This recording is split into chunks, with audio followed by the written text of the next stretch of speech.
Hello and welcome in to the NFL team previews, the division edition, if you will.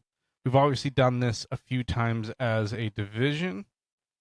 We've been doing it as divisions, and I think it's gone pretty well. I've had some good comments on YouTube and everything else like that, so I appreciate that as well as any sort of feedback from people. We are on the NFC North, which has changed. I don't want to say drastically because I don't think one player drastically changes one thing or another. Very few would do that. But Micah Parsons is now part of the NFC North, obviously being traded from the Cowboys to the Packers over the last few days. And then we have our first game coming up in a couple of days. So you're going to get all three divisions that are left in quick succession from me. So we're looking at the NFC North, as I mentioned. The Chicago Bears are the first one that come up, and with myself getting into this kind of podcasting and everything else like that, I've actually had a soft spot for the Bears because of other podcasters or other media outlets and stuff like that. So I've actually followed them a little bit closer than probably what I would normally do. But last year, obviously they had the first overall pick.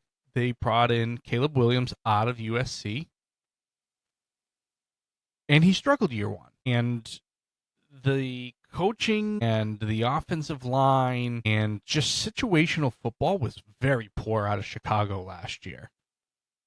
There were games where they could have won, but didn't because they didn't call a timeout in time. There were coaching decisions made or things not being looked at in film that cost them games and stuff like that. I believe the block field goal against the Packers was one instance where the Packers knew they could get in and block a field goal, and they ended up doing it to win. I think it was the first game they played last year. Caleb struggling. They've made major changes to the offensive line. They've made major changes to some weapons and everything else like that. So realistically, year two, where we do see a sophomore slump sometimes from people, is really about, is Caleb the guy?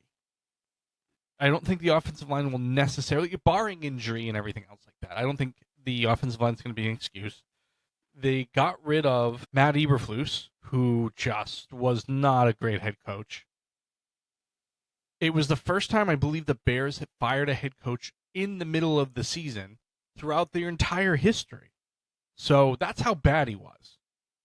They hired a Lions offensive coordinator, Ben Johnson, and at least from what we've seen in preseason and training camp and everything, it's a lot tougher.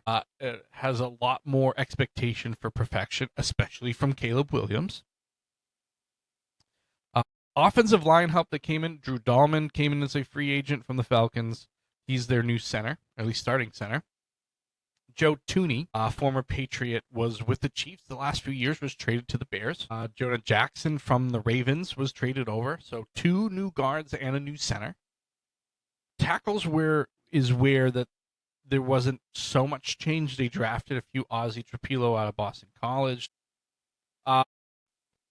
Case Keenum was kind of brought in to be the backup and kind of be that veteran presence. And Case Keenum's traveled around a little bit, was a starter for the Rams before Jared Goff. Not the world's greatest professional quarterback, but holds NCAA records. Has a lot going, as far as leadership ability. That's always been good for him. So I think that was a big pickup to help Caleb as far as all that stuff. Colston Loveland was their first round pick, 10th overall, the tight end out of Michigan. Now he came out of college injured. So how much time is he going to miss at the beginning, if any at all? Luther Burden Jr. Sorry, not Jr. Luther Burden, second round pick out of Missouri, who I thought he was one of the best wide receivers available. So, good weapons coming in for Caleb. DeMarcus Walker left. Brian Cohort left to go to the Jets. Keenan Allen is back with the Chargers now. And Tommy Sweeney, the tight end, didn't actually sign anywhere. So, again, not losing a ton with that. It's whether or not the quarterback play is going to elevate this team. I think the offense is going to be better under Ben Johnson. He's great for coming up with schemes and everything else like that. He's obviously not a defensive coach. So how does that take a hit if the defense takes a hit? Can he be a total head coach? Is the question realistically that you're going to get from a lot of people. Is Ben Johnson great as an all-around head coach, or is he just an offensive guru? We've seen it tons of times where offensive coordinators get head coaching jobs, and a lot of things fall through the cracks. Ben Johnson doesn't seem the type, but again, we've seen it more often than not, I would say. There are just offensive coaches that just are good at that. Cliff Kingsbury is one of those guys that comes to mind. He is great at running an offense. He isn't great at necessarily coaching the entire or looking at the big picture. That's when you got to put people in place to do that. Has Ben Johnson done that? There's no real way to know that until the games start getting played. Can the Bears compete for a division title? I still think they're probably a year away. And once a new system comes into place, a la Ben Johnson as the head coach, obviously, you're looking at time it takes to learn that system. Does it work with the bodies you have in place? Do you need to go out and get different ones? Those are all the questions that always come up with new coaching staffs and everything else like that. So I wouldn't expect a division title out of the Bears. I think they're going to be better. I certainly don't think they're going to be picking in the top 10. Next, the Detroit Lions, which had a phenomenal year last year. The problem was their first playoff game, they played the Commanders and lost. So all of that hype from the year before where they were in the NFC Championship game, they didn't win it. The 49ers obviously took it that year. To then the hype that, hey, they're coming back around. They're out for blood. They want to get to the Super Bowl. They want to win the Super Bowl. This is the team from the NFC. And obviously they couldn't even get out of the first playoff game they played. So where do you tweak a Lions team that looks so good? But now the thing about the Lions is they were gutted. Offensive coordinator gone. Defensive coordinator gone. A lot of pieces from that defense is gone. You have the offense still looks similar. There's the pieces that are moving around were probably little upgrades here or there. Getting a different cornerback, which is what they went out and did. Carlton Davis went to the Patriots, so they needed a second cornerback to really compete, which I think they found in DJ Reed from the Jets. They ended up signing him. Kyle Allen's your backup quarterback. Avonte Maddox comes in from the Eagles, obviously fresh off a Super Bowl with them. They went out and got Tyleik Williams, defensive tackle from Ohio State, monster of a defensive tackle. And then Tate Rutledge they got in the second round, so offensive line help to really make sure that Jared Goff stays upright, has the time. They lost Kevin Zeitler. He goes over to the Titans. He was their starting center. Jonah Williams, defensive lineman, goes over to the Saints. Zadarius Smith retires.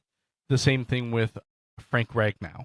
So two centers go out the door. Frank Ragnow was a leader on that offense, and he's gone, just retiring.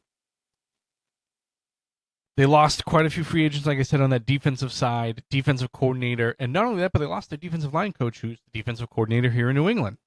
So how will the retool go? Will the defense still be as good? Did they upgrade enough positions? Are the rookies going to have to step in earlier than expected?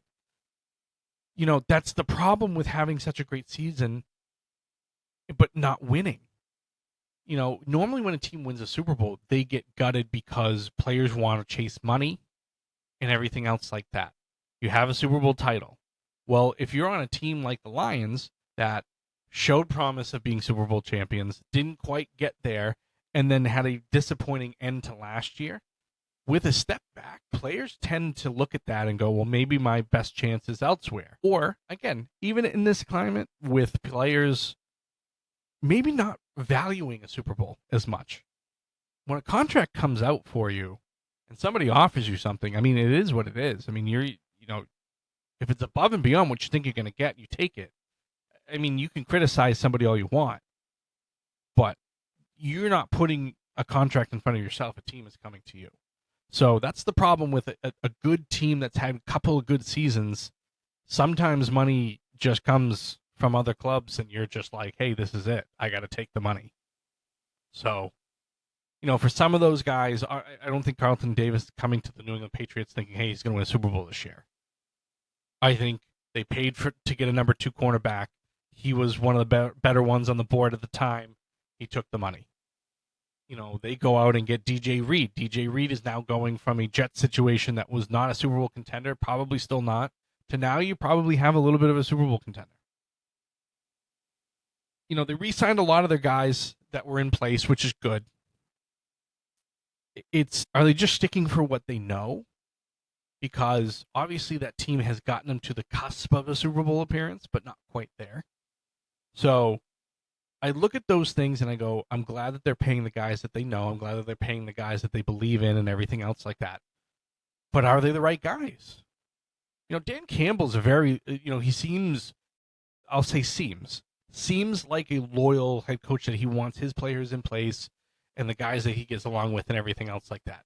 But if they're not the right guys, you're tying up money and putting yourself in a precarious position because we're talking about the same guys just a year older.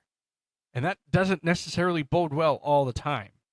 Those guys that they're resigning have things like, they have shortcomings just like everyone else. And, in the NFL, when you have players, there's development process that typically takes time.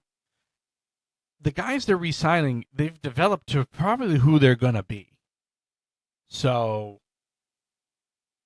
I mean, we know who Jared Goff is. Jared Goff is not going to go out and surprise you with some new attributes. He might get a little bit better with accuracy, or he might throw for more yards, or he might throw for a few more touchdowns, but he's a guy that's going to make a mistake here or there. He's a guy that's going to cost your team a game here or there. But overall, he's going to be a leader. He's going to make the right moves. If there are just going to be hiccups along the way. He's not Patrick Mahomes. He's not Lamar Jackson.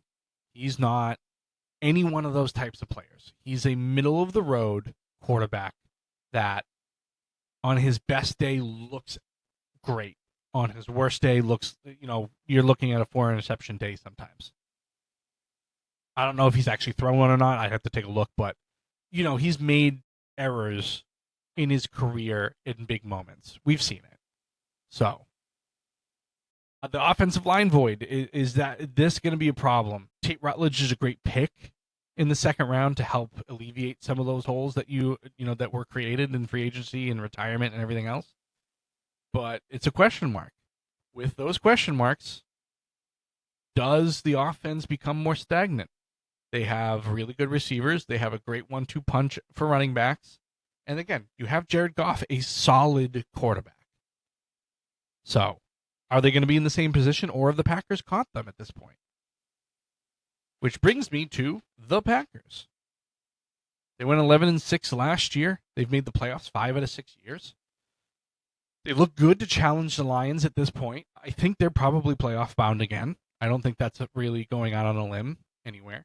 Aaron Banks comes over as a guard from the 49ers. Hobbs comes over as a cornerback from the Raiders. So pretty good picks up. Mecole Hardman, a good, veteran third or fourth wide receiver on this team. Isaiah McDuffie re-signed. They drafted Matthew Golden. It was the first time in 20 years the Packers have drafted a wide receiver in the first round, and he was a speedster. He wasn't necessarily the best guy out there, but he can get down the field quickly. And if Jordan Love can just huck up the football, he'll go get it. But if you're looking at him to run consistent routes, maybe not the best pick at 20 or 23. I think they drafted him 23rd. But again, first wide receiver in 20 years they've picked. They've relied on late round picks and kind of like backup guys that have come in and obviously worked with Aaron Rodgers for a long time. Jordan Love was here, Brett Favre. So, I mean, they've had consistency at the quarterback position for a while.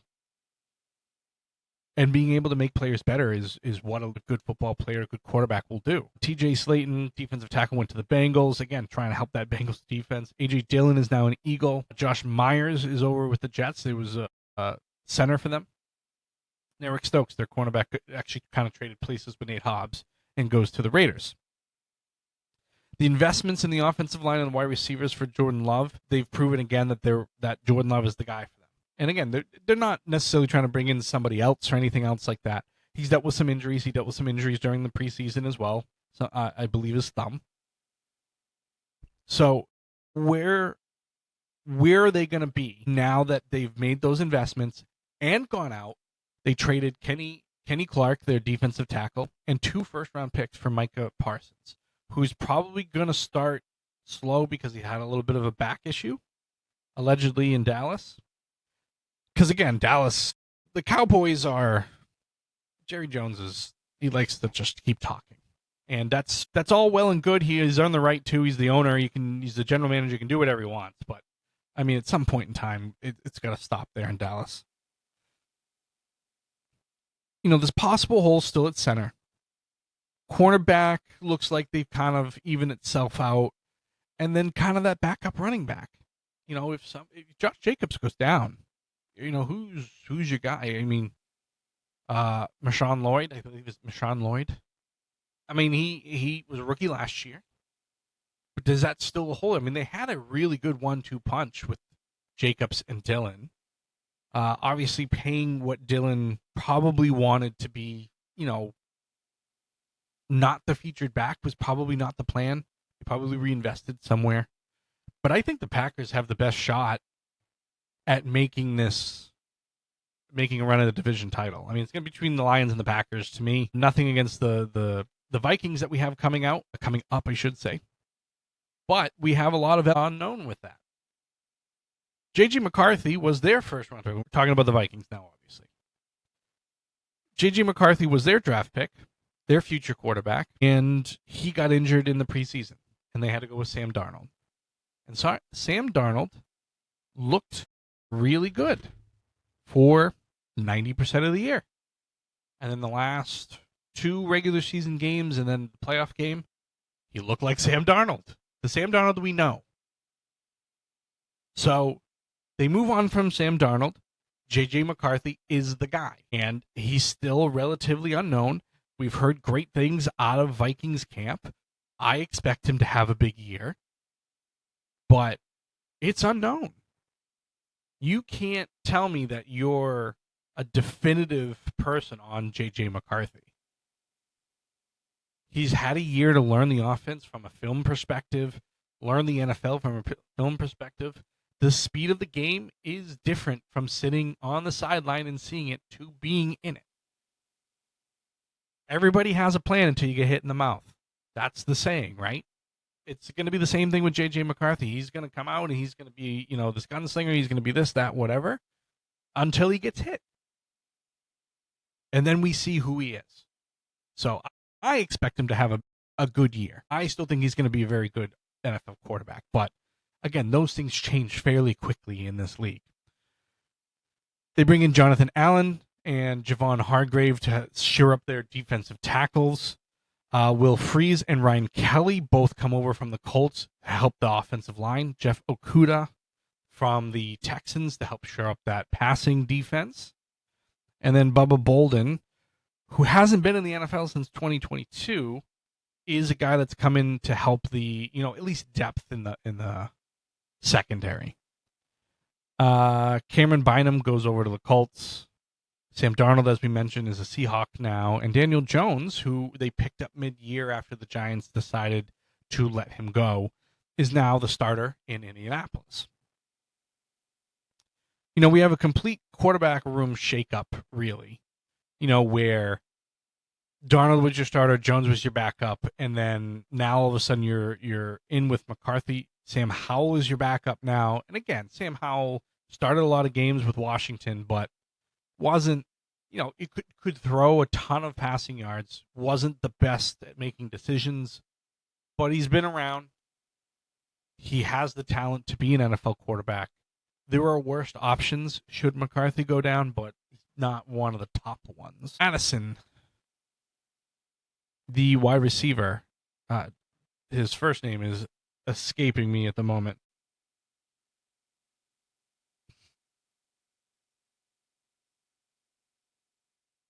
Jordan Addison. I said James Addison. Jordan Addison, suspended for 3 games. which is an early season hit. They still have Justin Jefferson, who's one of, if not the best wide receiver in the NFL. I think it's him and Jamar Chase are 1-2.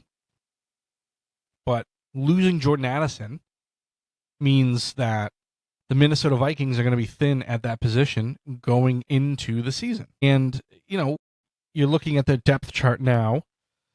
They brought back Adam Thielen, which was a big move towards the end of cut-down day. There was a clip on the line as well as Adam Thielen celebrating with his family to go back to Minnesota, which was kind of cool. They obviously love that area and everything else like that. But you're talking about Ty Felton, Miles Price, Jalen Naylor. Rondell Moore got injured and he's going to be on IR probably for the season. So, yeah, they were thin there. They're still pretty thin. I mean, it's going to be Jefferson and Thielen as 1-2 for the first 3 games, and then who's going to step up as 3. So they're still thin there. TJ Hawkinson is still here as their tight end. So a great wide, receiving tight end. So there's some options. Where are they compared to the rest of the division? I think the Vikings and the Bears are going to fight for 3rd and 4th place. The Bears still could very much be in 4th place. It depends on JJ McCarthy. It depends on the changes that they've made and the injuries that are going into the season and everything else. I think they've done very well at fixing some offensive line troubles.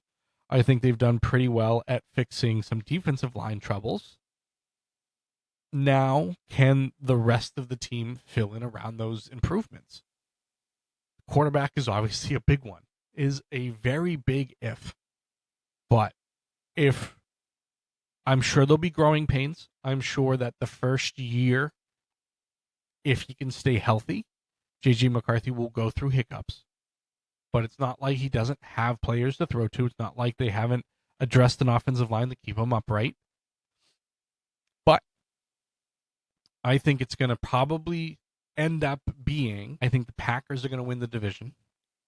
I think the Lions will come in second. I think probably those two still make the playoffs. I think the Vikings will be 3rd. I'll say the Vikings will be 3rd, and I still say the Bears are probably in that learning phase of Ben Johnson and still need some things on that roster. I think it's going to be a very competitive division. I think top to bottom it's very competitive. I wouldn't be surprised if every team split the series between each other. But from here, we're going to go to the NFC South and then the NFC West, and we'll put those two out, probably back-to-back because it'll probably be Thursday morning. And then football's back. Football is back, so for any guy out there that hasn't told his wife or girlfriend that from here on out it's Sundays at 1 o'clock are their time, I would figure out how to do that now. I'm pretty sure my wife is listening downstairs and probably rolling her eyes at me in this moment, but we had a discussion the other day. Sundays at 1 o'clock, those are going to be my time. Probably also be working, but that's how life goes sometimes. But anyway, football is back on Thursday. We'll go into recap of Thursday night football. We'll do a recap after Monday night football. Hopefully have an episode out right after that and look at week 1 and kind of see if things have panned out the way that, we thought or I thought or whoever. And from there, it's football season. All right. We'll get you on the next one. Thank you very much for taking a listen. Please go to loftsidebanter.com. That's Loftside BANTR. Loftsidebanter@gmail.com for any news, notes, or any comments you have or anything you want to talk about. We're always looking for people that want to come on.